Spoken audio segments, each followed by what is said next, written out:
Toluca hacía su debut en el Bicentenario 2010, enfrentándose a las Chivas del Guadalajara, en donde un joven Chicharito maravillaba a todo el país marcando su doblete frente a los Diablos Rojos.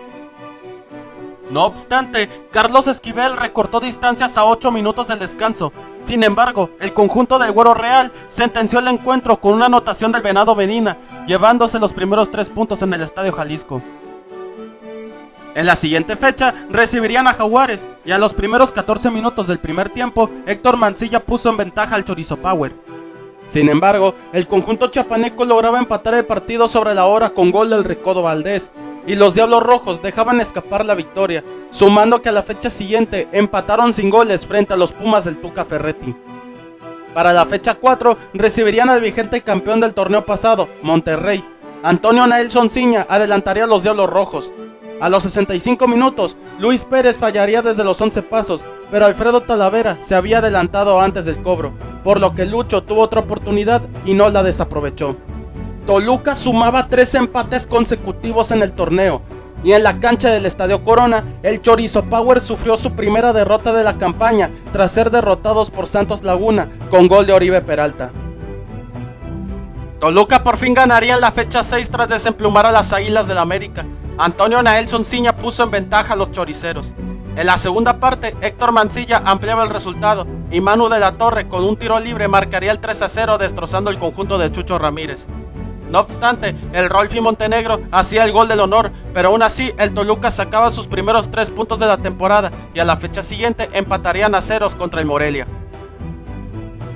Para la jornada 8 recibirían a los Indios de Ciudad Juárez. Carlos Esquivel con un riflazo potente marcaría el primer gol del partido. Minutos después se marcaba penal a favor de Toluca y Cristian Martínez detenía el cobro de Héctor Mancilla.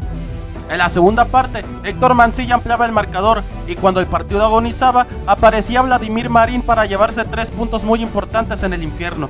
Y 4 jornadas después, los Indios de Ciudad Juárez descenderían matemáticamente a la Liga de Ascenso tras sumar 27 partidos sin conseguir la victoria. En efecto, la crónica de ese video se encuentra en el canal, el link lo voy a dejar en la caja de los comentarios. Una semana después, volverían al Estadio Jalisco para enfrentar a los rojinegros del Atlas, en donde Héctor Mancilla ponía en ventaja al conjunto del Chepo de la Torre. Pero cuando el partido agonizaba, Ever Alférez empataría el encuentro y los Diablos Rojos volverían a dejar escapar otra victoria. A la fecha siguiente recibirían al Cruz Azul, en donde Manuel El Tito Villa adelantaba a los Cementeros a los 17 minutos. Pero 10 minutos después llegaba Héctor Mancilla para empatar el encuentro y antes del descanso llegaba Ciña para darle la vuelta a la tortilla. A los 60 minutos, no es broma, Maximiliano Biancucci, el primo de Messi, empataría el partido tras un riflazo potente que venció a Talavera. Poco después, Jesús Corona atajaría un penal cobrado por Ciña. Y a 10 minutos del final aparecería Tito Villa para darle la vuelta al resultado y la máquina cementera apagaría el infierno tras derrotar al Chorizo Power. En su visita al Alfonso Lastras, el equipo escarlata se adelantó en el marcador desde muy temprano con un autogol de Laris Hernández. En la media hora de partido, Héctor Mancilla ampliaba el resultado. Sin embargo, Alfredo Moreno, que en paz descanse, recortó las distancias en el segundo tiempo. Y unos minutos después, Blas Pérez, el panameño, empataba el encuentro haciendo estallar el Alfonso Lastras. Pero cuando el partido estaba por acabarse, llegaba Néstor el Avión Calderón para devolver la ventaja. El conjunto del Chepo de la Torre se llevaba 3 puntos a domicilio. Y en su visita al Volcán, vencerían a Tigres con gol de Carlos Esquivel. En la fecha 13 recibirían a Estudiantes Tecos. Carlos Esquivel a los 13 minutos marcaría el primero del partido. A los 33 minutos llegaba Osvaldo Alexis González para meter la segunda diana. Segundos después, Antonio Naelson Ciña con un riflazo marcaría el 3-0. En la segunda parte, Antonio Ríos se hizo presente en el marcador, llenando la canasta del tecolote, y Diego Novaretti enterraría a los Estudiantes, sentenciando un escandaloso resultado por un marcador de 5-0 en la cancha del Nemesio 10. Y en su visita a la Corregidora, sacaban 3 puntos a domicilio al vencer a Querétaro. De vuelta al infierno, Toluca recibiría a los Potros de Hierro del Atlante. Los anotadores del partido serían Carlos Esquivel y Osvaldo González. El Chorizo Power mantuvo una buena racha de 5 victorias consecutivas, manteniéndose como el segundo lugar del grupo 1, ya que en la penúltima fecha empatarían a unos frente a los Tuzos del Pachuca.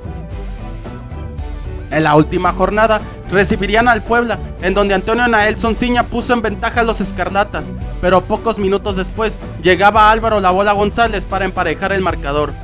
No obstante, a los 17 minutos, Héctor Mancilla sellaba la victoria del Chorizo Power, cerrando la campaña en la tercera posición con 30 puntos, con 8 victorias, 6 empates y 3 derrotas, con 27 goles a favor y 15 en contra. El América sería su rival a vencer en cuartos de final, y a los primeros 2 minutos de partido, Héctor Mancilla y el Toluca se ponían adelante en el marcador. Pero instantáneamente, Jembo Seyur empataría el partido a los 24 minutos. Miguel Ayun le daba la vuelta al resultado, pero poco duró el gusto, ya que Edgar Dueñas perforaba el arco de Navarrete, y a partir de ese entonces, el marcador no se movería más.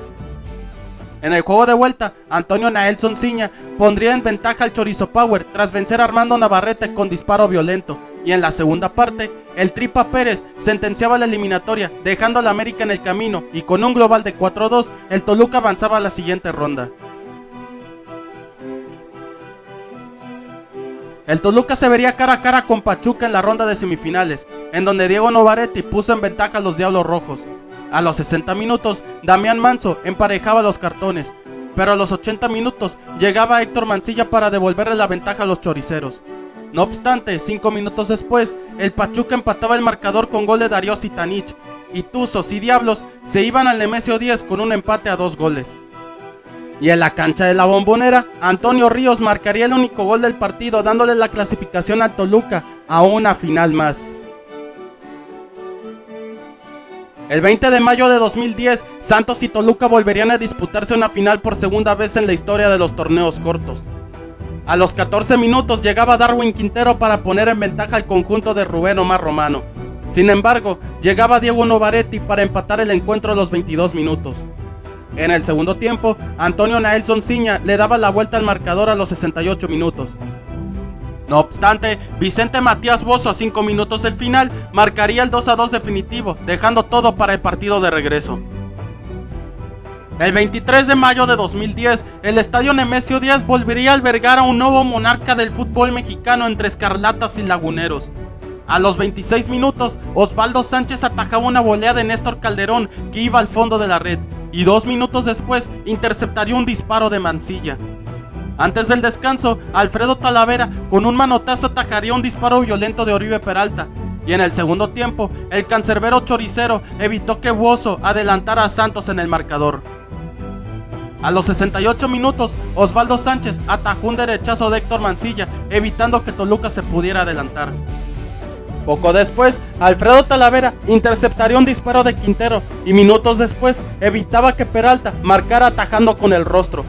Y en el tiempo agregado, Héctor Mancilla no pudo darle el gol de la victoria a los Diablos Rojos, llevando el juego a la largue. A los 99 minutos, Oribe Peralta dejaba escapar una oportunidad de gol tras un tiro desviado. Y al 104, Vicente Matías Bozo cometería un error grosero al abanicar un balón frente a la portería. Al final, Diablos y Laguneros no se sacaron ventaja, llevando la final a la tanda de penales. Osvaldo Sánchez atajaba el tiro de Ciña. Talavera atajó el cobro de Juan Pablo El Chato Rodríguez, pero se adelantó y se tuvo que repetir. El Chato no fallaría, poniendo en ventaja a Santos. No obstante, Vladimir Marín encendía el infierno al empatar la serie, pero Daniel Ludueña no fallaría, volviendo a poner en ventaja a los laguneros. Osvaldo Sánchez atajaría el cobro de Mancilla y Jonathan Lacerda vencería a Talavera, poniendo en la lona al Chorizo Power.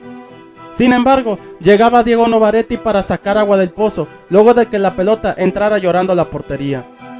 Vicente Matías Bozo tenía la responsabilidad de firmar el campeonato, pero el Toro cobraba de forma desastrosa, dándole oxígeno al equipo escarlata, y Martín Romagnoli empataba la tanda desde los 11 pasos.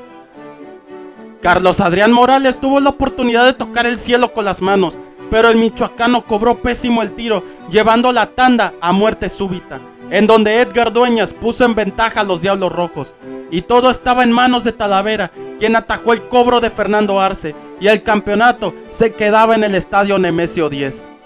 Los Diablos Rojos del Toluca, al mando de José Manuel El Chepo de la Torre, levantarían su 10º y último campeonato en la historia del Club Escarlata, igualando para ese entonces a las Águilas del la América como el segundo equipo más ganador del fútbol mexicano. A día de hoy, Toluca se ha tardado 15 años en levantar otro campeonato y no sabemos cuándo lo volverá a hacer.